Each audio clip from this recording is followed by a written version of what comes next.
Last time on CiP. Because The Last of Us 2 and everything, I have such a hard-on for fathers and daughters. That sounded bad. Wrong, wrong, wrong, wrong. Wrong, wrong, wrong, wrong. Ghost Hunter mockumentary. And also, we have to name this spooky town Wushu, Woosh. We don't. In fact, we don't have to do that. On with the show. To have it be something like the American Ninja Warrior stuff. And then maybe there could be like trivia or something like that. It could be like Double Dare. They do have the trivia at parts, or kind of the same way that I know Ari's gonna hate this a lot. I can see you getting ready to punch me from 3,000 miles away right now. If the competition was closer to, like, you know, with pageants, they have all kinds of different levels. It's not a pageant. But in pageants, they have different types of things where sometimes they do the swimsuit, sometimes they do a question where they ask you. All these different types of things are brought into one, combined into one.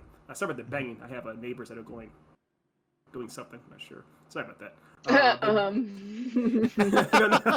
Sorry about the banging. My neighbors are doing banging. something. But yeah, they're jumping in their bed for joy. I don't know. No, but definitely could do the idea of, like you said, there's some parts of the competition that are definitely more gritty, and they test your.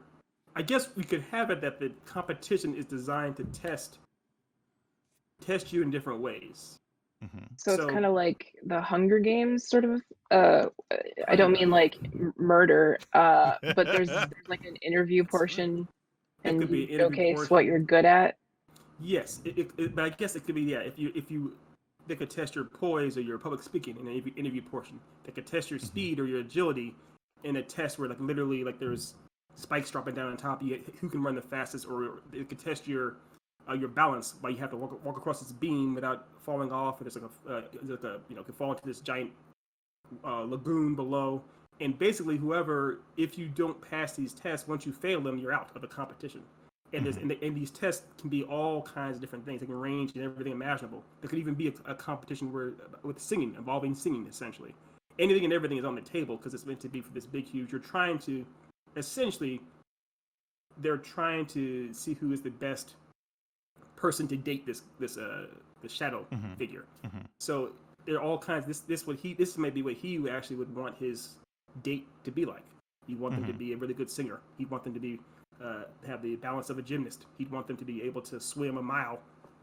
So all these different types of crazy things. And these contestants are willing to do it because supposedly he's, great, whatever else. So yeah.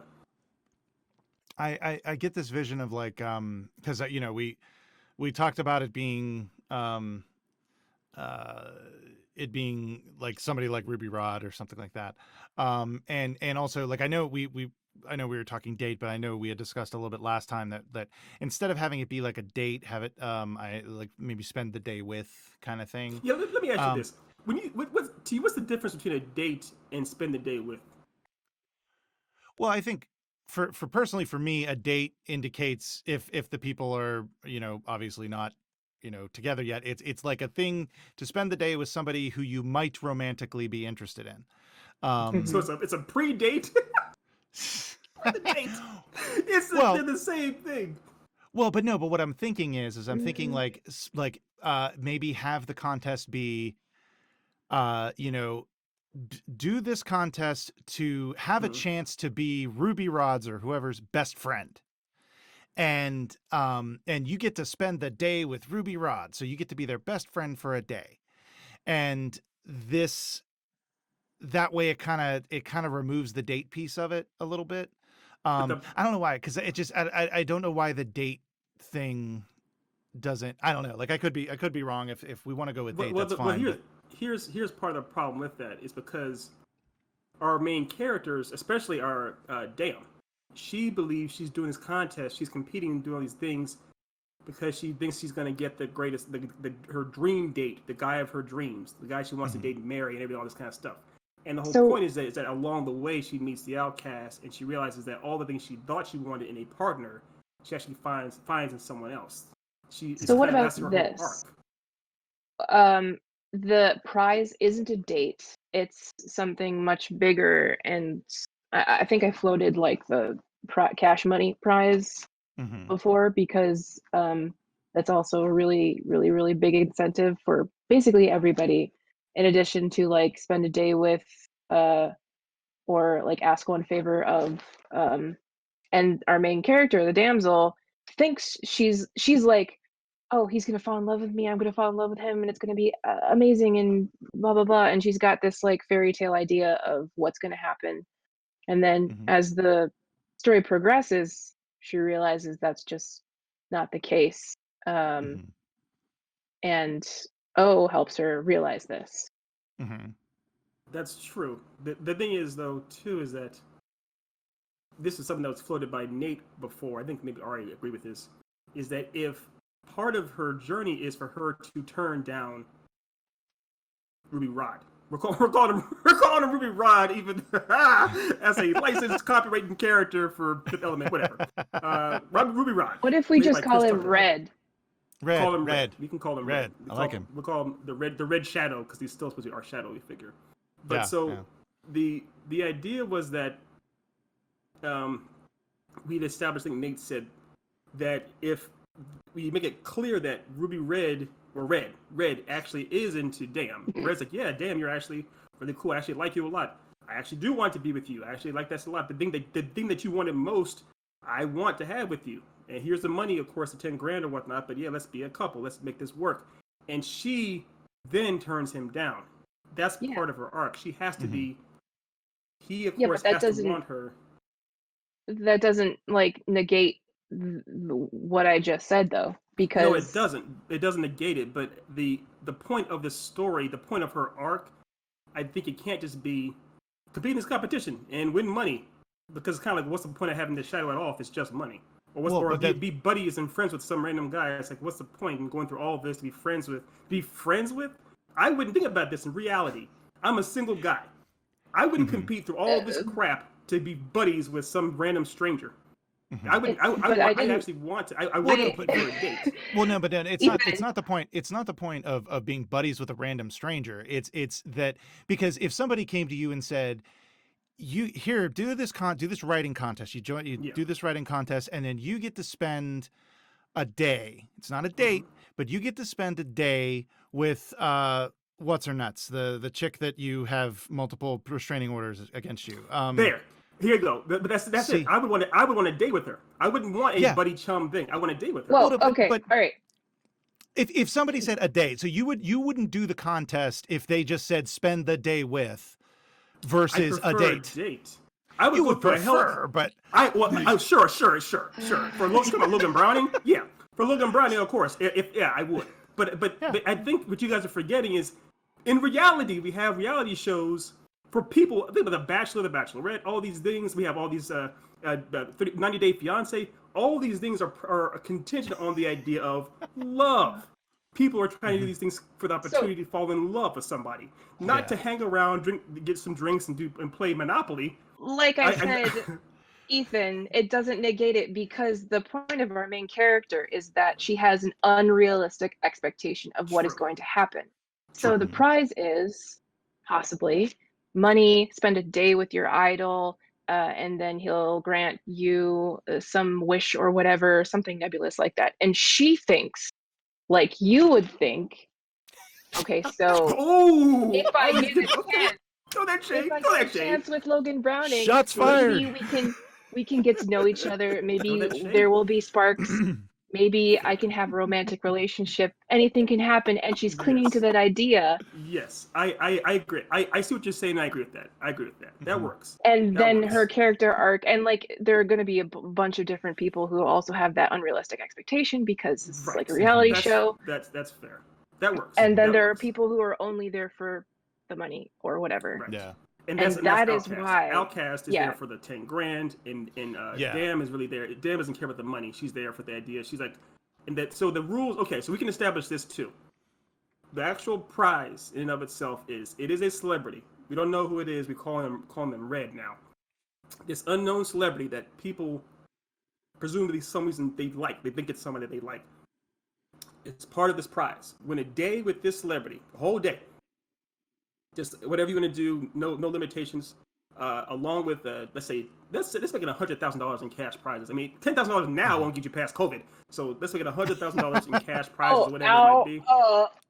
$100,000 cash in prizes, and also whatever, it's like a trip around the world or something like that. So that it's actually all these things, and make it clear that the possibility to fall in love is there. Will it happen? Who knows? Let's see if the two of you on your time together, in your day together, can make it work. And we'll call it just a day as opposed to a date, because for some reason I don't know why you two don't like the apparently date is a 4-letter word for you two. That's fine. I'm not gonna fight you on it. I'm not gonna fight you. I'm not gonna fight you. It's a trope that I'm not really fond of, because it doesn't really make sense within the larger scale of the story, especially for O to be there. So there has to be something more. And also, I'm sorry, Ethan, I didn't mean to drag you. I see what you're saying, and you're right. O wouldn't be there for a date. That's true. But he would be there for the money. And part of the idea with O is O's motives aren't necessarily completely defined. We established last time that O is kind of, he does whatever he wants to do, and he really, that's why when Dan confronts O, she says, is there anything you actually really do care about? He's pretty much like, I do whatever I want just for the sake of the chaos. I am on a D&D board, lawful chaotic. I don't care about anything. That's me. And Dan is very much seemingly closer to lawful good or neutral good or whatever it might be. So, but it does, like, you're right though. Dan would definitely be there for the money at least. At least there's enough on paper of a motive. I'll go there for the money. Because also he quits for seemingly no reason either. Also, or he seemingly allows her to beat him in the contest without too much of an opposition. And one thing, like, I wanted to kind of explain my reasoning for it is, if for some reason to me, as like thinking of it as someone who potentially could be going to this movie, I recognize I'm not normal. I'm not as what is considered standard in terms of what I view in my entertainment. Those shows like, Bachelor and everything, I can't watch them because just on a base level, I have zero interest in those people in their lives, because to me, they're like, they may actually be like, they're actors. Let's just, they're reality show actors. Let's just get that out of the way. Sure.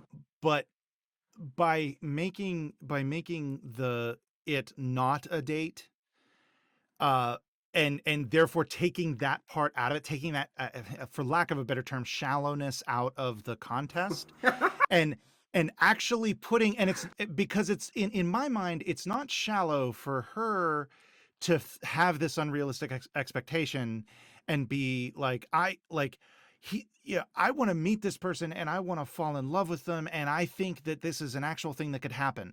Like that, to me, that's not shallow. But for entering a contest to get the date, and then on top of that, it's like, it just seems, I don't know, it just adds an ickiness to it that I don't like. No, that's that being fine. said, I see where you're coming from. I'm not saying we shouldn't go that way. I'm just saying that's why I'm pushing against going that way. So that's my it's right. It's fine. And you two make some valid points, and I get it. We can definitely just call it a day out. And I like the both of you guys made the argument that it's a date. The idea is it's a day with this person, and if sparks fly, cool. That's a possibility. Otherwise, you are just spending the time. Like for example, I'm a huge fan of Michael B. Jordan. I would love to hang out with him for a day and just admire his abs, and also just ask him how he got into acting, and borrow his hair trimmer, all kinds of, as a cool buddy friend thing that has nothing romantic about it. Maybe some romantic, but not too romantic. But the idea of being with a celebrity that I like or admire would be fun too, as opposed to an actual romantic date with the possibility for romance. Right. Yeah, that works as well. The reason my logic was coming from the idea of it being closer or more akin to what we actually do, because remember, this is set in the present. Not future, not past, present. And in the present, before everything happened with the world, for 2020, reality shows were still pretty hot. We still had more and more Bachelor, Bachelorette, and 90 Day Fiancé, whatever. I know that you and I, that all of us here don't necessarily like them, but they are very, very popular shows. And it seems likely that kind of a show that combines like Double Dare, like Nate said, with The Bachelor, or Bachelorette. I mean, we probably should copyright this episode right now because that probably could happen. But I'm with you guys. It's an idea. It's an idea. But I'm with you guys. Going the route of having it's just win a day with this person. Yeah, and I think what would be interesting is if it's just kept open, right? Yeah. So there's no like confirmation of what it is necessarily, like so that you get as many people applying as possible. Right. People who just want That's the money, the people thing. who are like romance. Maybe I can Right. make him fall in love with me, and then in like Yeah. from anything. So that's why there are so many people who apply. I agree. And that's what will help fuel our main characters, sort of not to say delusions, but her idea of a parasocial relationship, possibly. Right. Yeah. And that's very good. Yeah, I completely agree. Okay. I completely agree. Because it Right. would be if you were to go the route of date, you'd have to either establish this character is clearly bisexual. The one that's the shadow, Red, is clearly bisexual if he's having both men and women compete, or you'd have to have only one gender compete, kind of thing. So it's, if you want to have it, keep it more open ended as far as everyone and anyone competing for the sake of the story, then of course it makes more sense. So I'm on board. Well okay, done. cool. Well done, counselors. Thank you. Counselors, you've won the case. Speaking of Better Call Saul, you've beaten me. I apparently y'all are Saul and I'm the other guys. Are we the defense or the prosecution? Yes. Yes. We're Yes. both. You're both. As long as I'm not the defendant, that's all that matters. You don't want to be the defendant, Right. the person that's Yeah, on no, trial. no. No, that's the worst. But that's what actually. So that worked out. That did cover a lot of good things, and we actually do have what the actual objective is. We have what the essentially what that was called a lie. The lie that our character believes in. Dan believes in that if she goes on this outing with this celebrity, her life will be changed for the better in so many ways. And the reality is, what she finds out is that no, that's not what she needs at all. It's something very different, and it is also she needs to, of course, make her own path, do her own thing. The lie that the outcast believes is that nothing in the world is worth. The world is just a lie. The world itself is just a lie. That the world doesn't matter. It's all just meaningless garbage. And of course, he ends up finding Dan, and as he ends up talking to her, he really realizes that no, having goals and objectives and people that mean something to you are cool. They're actually worth having as well. Not just making it about love and falling in love, but just having ambitions and doing things. So yeah, this adds up. This all adds up. This checks out. This math checks out.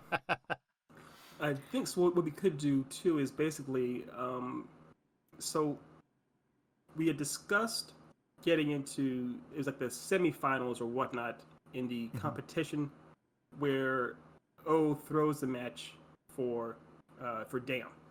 We didn't get into at all as to what that match was or how, because it needs to be something that's on some level directly competitive enough between the two. There's not be a fight scene, but something that's competitive enough between the two of them for Dan to realize that O is throwing it. If it's a big, huge race, she would be able to see him or know or understand what's going on. It has to be something where the two of them can, on some level, at least see each other well enough to know what's going on, or it can still be a smaller group, but there still needs to be some. And also, it's an important moment in the story too, so it can't just be too big. Yeah, I wonder if so it could go one of two ways. If it's a physical thing, it could be, it could be like something that we know that O's really good at, and she knows that, and it's something that he doesn't do well, or she's able to see in a scene or something that like obviously he's not putting effort into it or whatnot, like a rock climbing wall or something. Yes. Or the other thing I thought of is we go, so like these are our two options. We could have it be the physical piece, or we could have it be a the trivia, like I said, Double Dare. It could be a thing where like they go to like Golden Girls trivia, and Dam knows that O knows everything about the Golden Girls, and they ask a question that she knows that they know dead to rights, and they blow it on purpose, and she's like, "What the fuck?" So that's possible. That's my vote. My vote is for. Ooh, I like that too. Yeah, my vote is definitely for that. It's for it to be a trivia, like an actual section where they're. I want a little bit Japanese game show style where they're up there and there's like at least 3 competitors or 4 competitors up there. And if you get a question wrong, like you either get ejected or slime falls on top of your head, or I guess that's double there too, but something like that.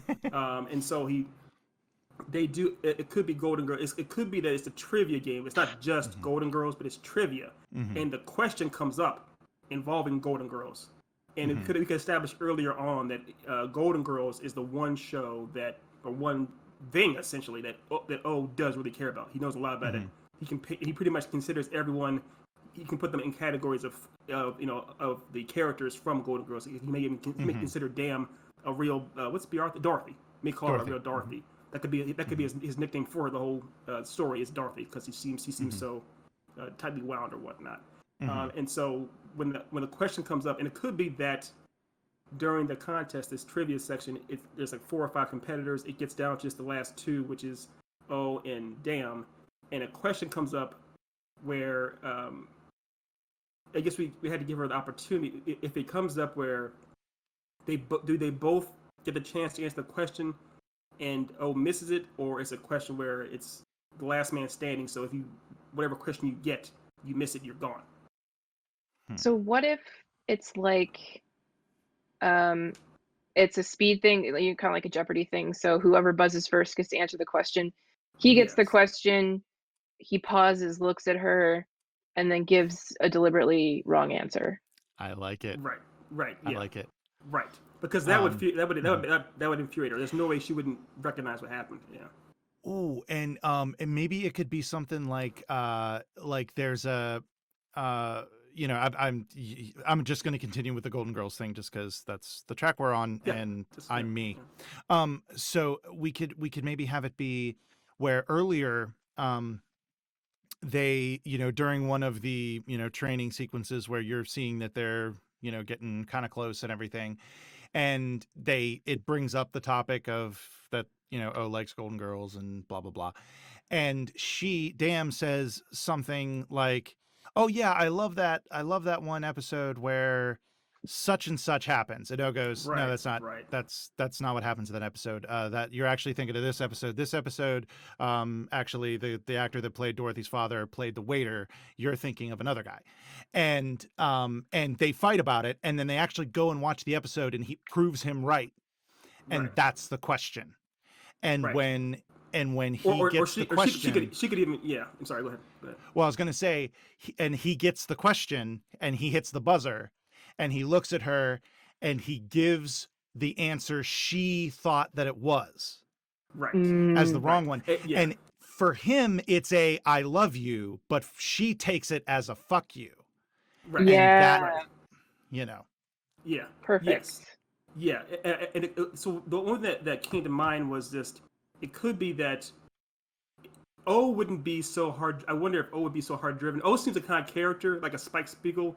Already knows what that is. I'm not sure Nate does, but more or less, kind of like a Gambit is kind of like Spike Spiegel in some ways. It's just that he kind of laissez-faire. I feel like they might have a little bit of back and forth on whether or not this happened in this episode, and Dan would be saying, I'm right. I know I'm right. And O would say, okay, sure, whatever. And and then they part ways. Dan would go and look it up, or she'd watch it on her phone or whatever, and she'd see it, and she'd know that she's like, oh yeah, he actually is right. The thing is, kind of wouldn't seem like he'd care. And then of course they're on the competition when when that exact moment of question's given, and she kind of like rolls her eyes like, okay, I know you have it, and he's kind of like, then he looks, like you said, he looks at her and says the wrong thing and gets buzzed or gets slimed or what have you and walks away. And she's pissed. She's like, why would you do that? She's pissed off at him. Yeah, that makes sense. Yeah. Yeah. Okay, that works. I like that. Yeah, that's really good. That's really good. Yeah, Okay. and I think that also drives a little bit, that kind of pushes a little bit more of the, why did you do this? Like, why did you walk away? Like, this was something, whatever. And that's an extra little like, and O is able to turn around and basically say, you realize I did it because I love you, right? And that takes her off her feet, and she's just like, well, she can't, but I think it's more going with the. I know it's a trope that you guys are trying to stay away from. Even though we're doing a rom-com, you guys are trying to stay away from rom-com tropes. one trope that happens in rom-coms, as Nate mentioned last time, is where the person the audience wants the lead to end up with will leave for a while in the scene. It's kind of more dramatic, has dramatic flair if O walks off with slime or whatever else go on top of him. If he just walks off, doesn't look back at her, there's no like kind of like, yeah, I did this for you, I love you. He just walks off, and she like looks at him, and that's it. Almost unceremoniously, is just kind of walks off, leaves the stage. Oh, fully. I am 100% in it for the drama. The drama. I love it. Yeah, because it has to seem unselfish. That's the thing. It's the first, because it seems clear to the audience. Oh, he did this for her. She doesn't realize that yet. She's infuriated. She's like, "What?" And for her, because she likes perfection too. She's a perfectionist, so she knows that he messed up, and she can't fathom what's going on. So she's infuriated about this. We see it as, oh, that's a noble person doing a noble thing. She sees it as someone. She literally can't process what's happening, and it pisses her off. Yeah. I think that's a really good way to kind of amp that up, so that way when there is like when the confrontation does happen a little later, it's charged, like it's it's and there's more and there's more juice behind her, because like while it while not having that, it still works, but it for me it didn't have enough oomph for her to be that pissed at him. Like, I think it would just be more just sad and just be like, why did you do this? Right. Where with this, it's like a big old middle finger to her, because she's not understanding exactly what's happening. Exactly. Yeah. Because in a way, we've already established that she has never had or been truly in love with someone, never truly had that feeling. So these feelings she's having, she doesn't understand them.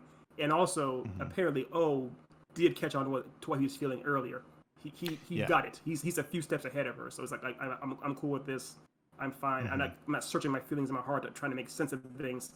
I understand it, so I have no problem doing this. And so later on, when she does confront him, and once it clicks, once all he has to say is, I found something I do care about. I finally do care about. Then it kind of clicks in her brain. They make out or what have you. I'm sorry. I said, "Oh, what have you?" They don't have to. There's some heavy petting, and then they move on. They shake hands. They shake hands. They have a nice tea time. Tea time, yes. They're British, apparently. They kiss. There's heavy petting. They shake hands. Yeah. I love how heavy petting is before shaking hands. Heavy petting. Not just petting, but heavy petting. That's a heavy petting. Oh yeah, come on. This is a rom-com. Come on. PG-13. We're pushing it.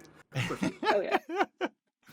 Oh man, yes. So okay, so I think I'm trying to think like what other parts of the story do we really need to tie up at this point, because we've got the thing, we've got the motivation, we've got the back and forth. The only thing I think we've kind of missed with the tropes is there's always the like group of doddering friends, or those silly friends that are bouncing around. Like, do we think that they exist, or are we just they're the judgmental choir, essentially.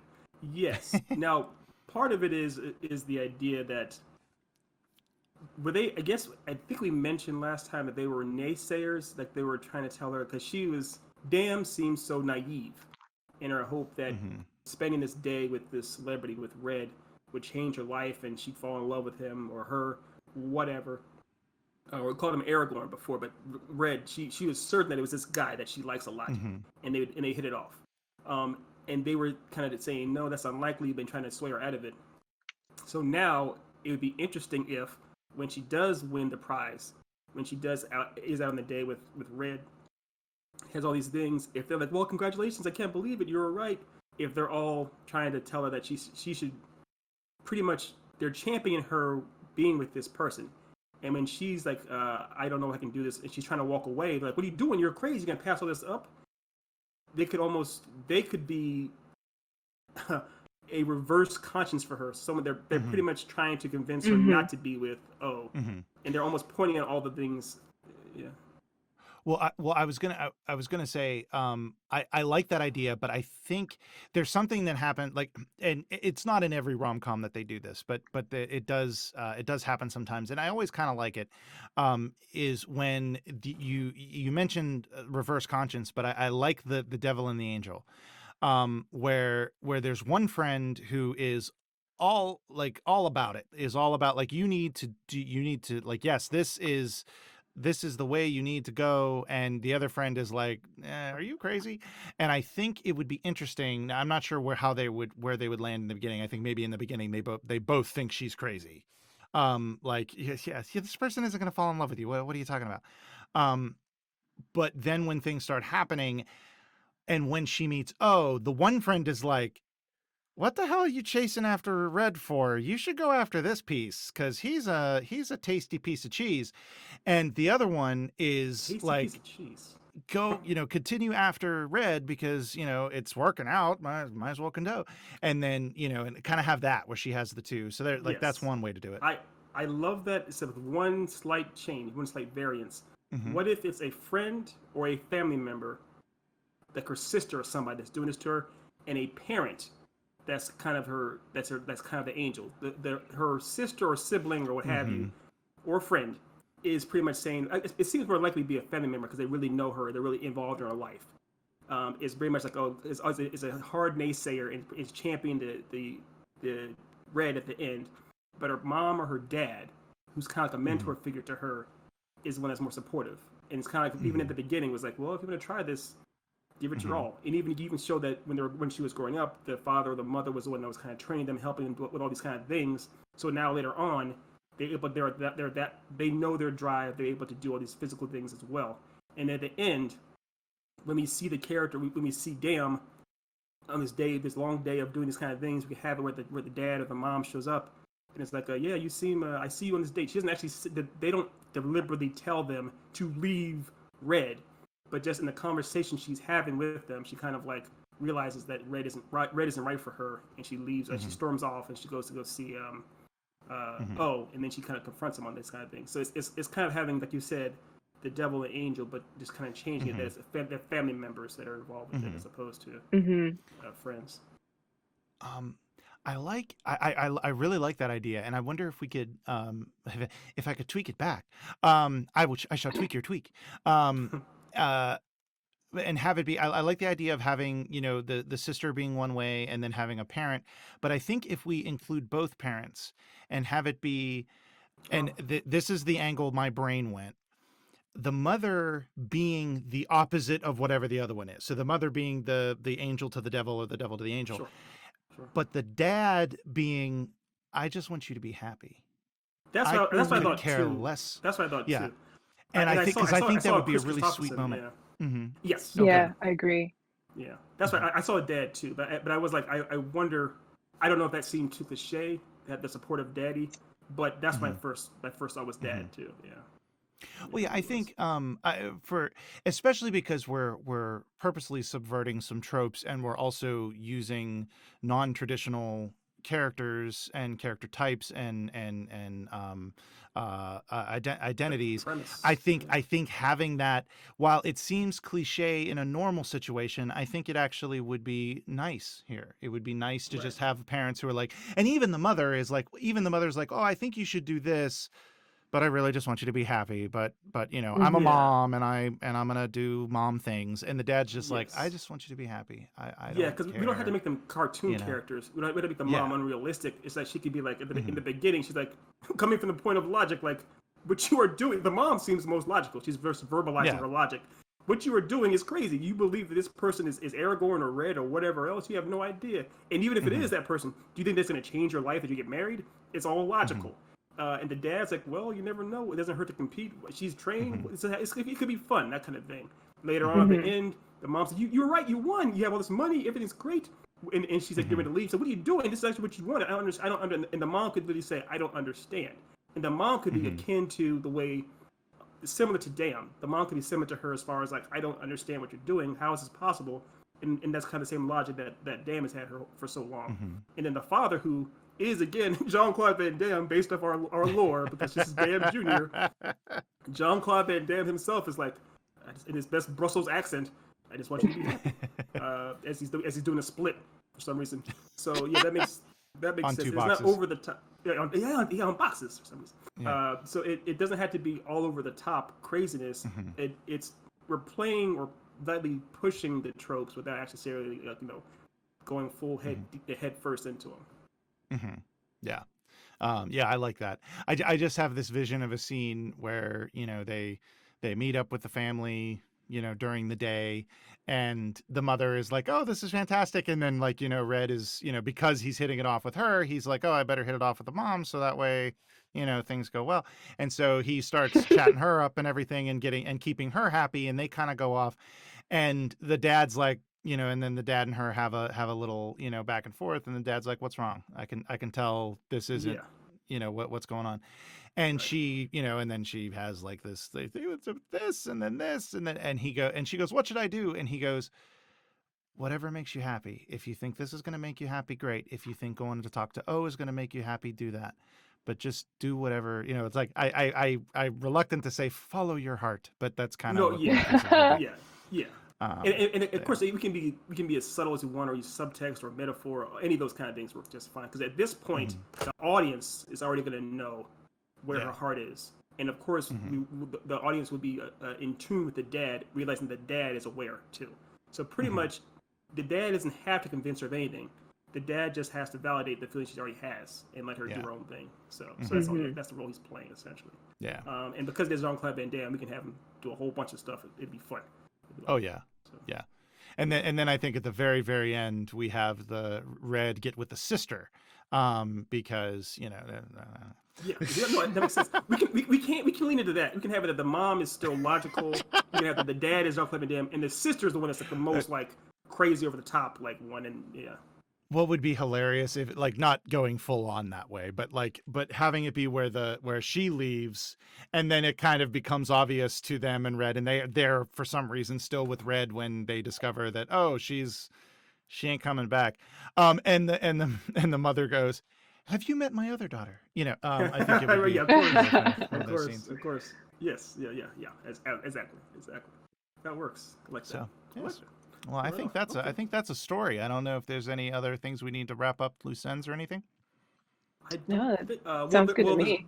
There is one thing we have to. So the official button, we have to have it. So if O has been calling Damn Dorothy the whole time, who would you consider in the canon of Golden Girls for O to be?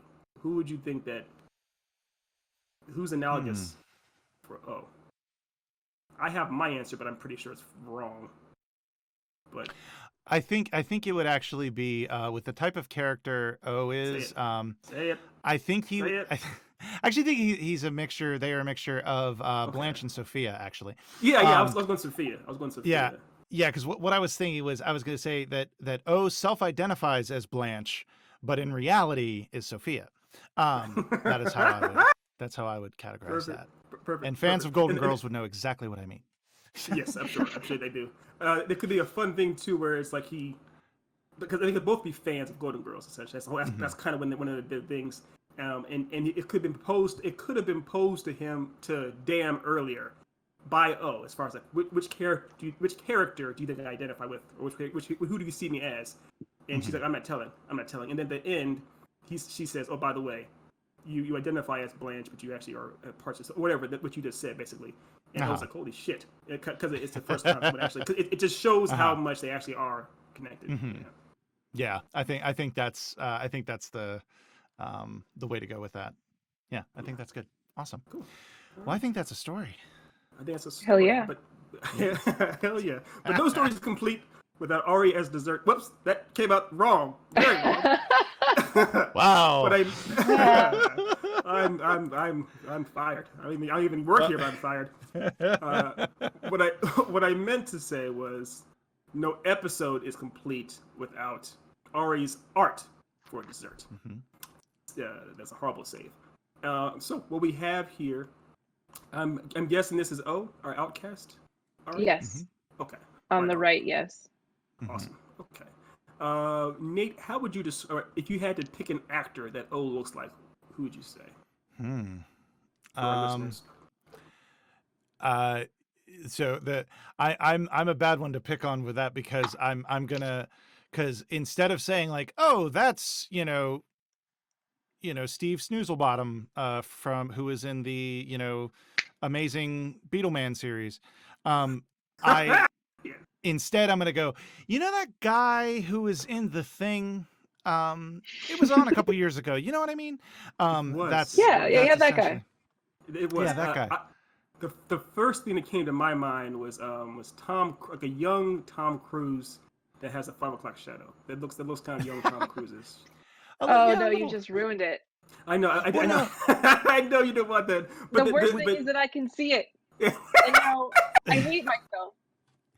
No, it's good though because I can sense zero Scientology, so I think it works true.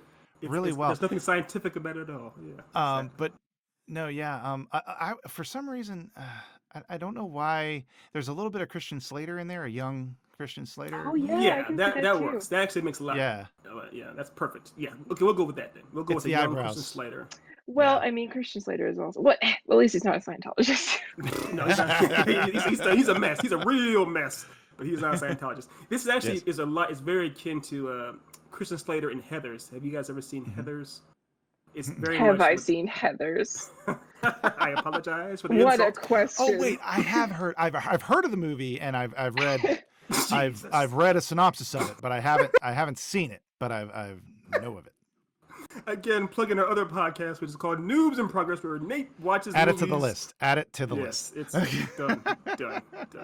But we'll show. Don't worry, we'll show Nate in a few minutes here an image of Christian Slater from Heathers and show him how similar this image is to. I think his name is like Jody or something like that. I can't remember his name is, but anyways, yeah. So it's Christian Slater in his prime with Reese Witherspoon first starting out. I'm trying. There's an actress that looks like that drawing, and I cannot. It's the same. She was There's in a The couple. Thing. But yeah. Oh jeez. I'll think of it like tomorrow. But, You will. My the first thought I had was a young Zoe Bell. Zoe Bell is a stunt woman that works with Uma Thurman a lot on she was Uma Thurman's stunt woman on Kill Bill. She was in another Quentin Tarantino movie where she was like on top of a car the entire time, basically doing all those crazy stunts. But she's an Australian, one of the best. Yeah, Death Proof. Remember her, that actress? When she was younger, when she was filming Kill Bill, she looked a lot like this because she had a badass look to her. And she's a natural blonde, and she had she was athletic but not like big or anything. So. I got it. Kaylee Cuoco. Kyoko. Yeah. I can see that too. I can see that. Yeah, I'm It seeing that. is wild. It is wild because I draw these things like without anybody in mind particularly, but now that you say the names, I can see them. Yeah, no, it's cool, and we're not trying to throw Ari into the bus. No. It's not a bad thing. It's very interesting. It's so I'm always very interested in how other people see what, because I am frequently blinded by my own. It's hard to explain. When you can't objectively see your work. Sure. Oh yeah. Yeah. I know So it well. it's always interesting. Well, to see how others perceive I'm stuff. impressed. I'm always impressed that you're able to just basically, in a way, create a face out of nothing in your mind. Yeah. I can't draw like that. I can't do that kind of stuff. So It's amazing. Yeah. Yeah, And these that's are great. These are fantastic. Yes, and so I really hope people come and check these out on the videos and stuff because they're just really great work. Love it. Absolutely. Love it. Absolutely. Thank you. Yeah. Dorothy and Sophia / Blanche. Yes. Flash.